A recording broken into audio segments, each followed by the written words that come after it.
Digimon Seekers Chapter 2, Part 12. AG began to see the light, the big bright light everyone says to avoid.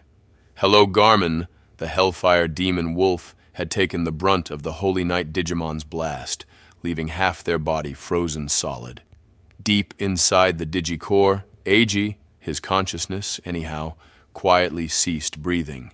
AG's last memory would be of a cold so far below freezing it felt like everything was on fire.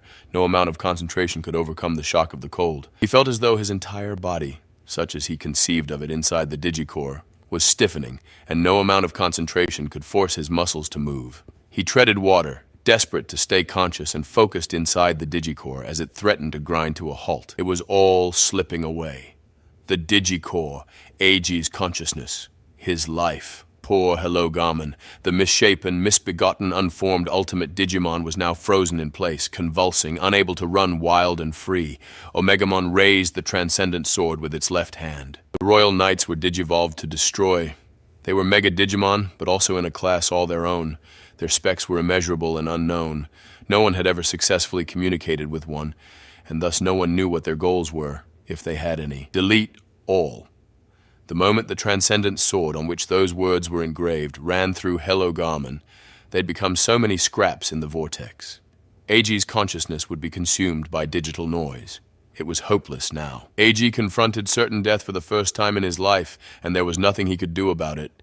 It would visit upon him soon enough. He had to let go of his obsession with winning, let go of his lie. Crack. AG felt the force of a blow, but not on his body. Something had come between Hello Garmin and Omegamon. Lugamon! I know that voice. AG swore he heard Pulsemon's voice. The little static shock. He focused his attention on the virtual monitor. Leon? It was Kazuchimon. They'd charged in from the side and tackled Omegamon, wrapping up the Digimon's leg and letting momentum and gravity take over. AG watched as both Digimon dropped into the gaping maw of the vortex. The Digimon fell, intertwined, into the deep, dark pit of the vortex. Omegamon glared at AG and Hello Garmin as it steadily, rhythmically thrust its elbow into Kazuchimon's back. Kazuchimon held fast, dragging the knight down into the unknown. Kazuchimon had made its choice. They fell deeper and deeper and deeper still, until they were both out of sight. AG. A voice, Leon's voice, crackling and distant, so distant.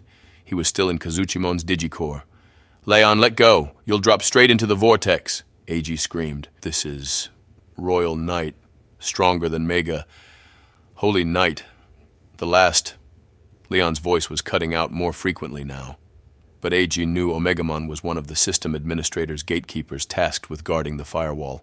There was no way AG would be able to communicate with it. He also knew that Omegamon would do its duty, prevent any real-world data from entering the digital world. Impartially, fairly, instantly. This Holy Knight would bring Leon and Kazuchimon a swift death. Leon! Leo!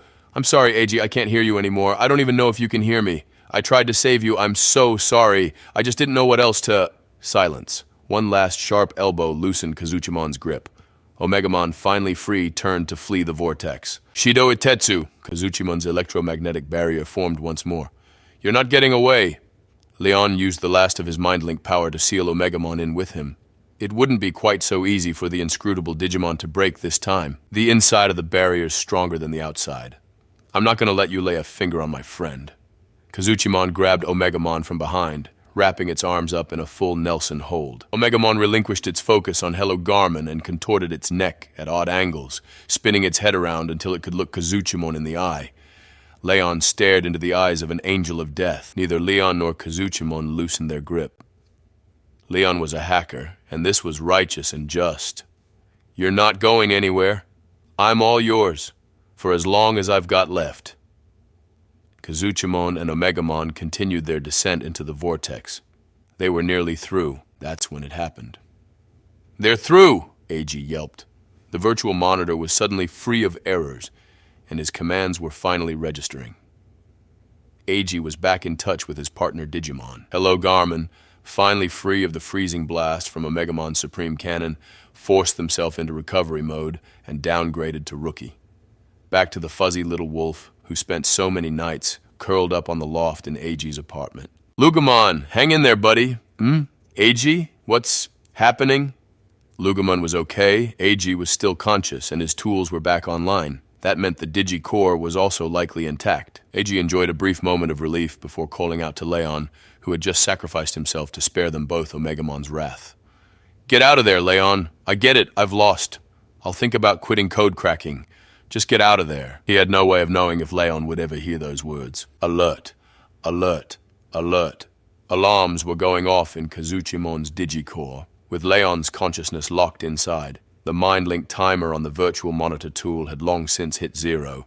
He was well over the limit line now. Kazuchimon, arms still locked around Omegamon, disappeared into the depths of the vortex.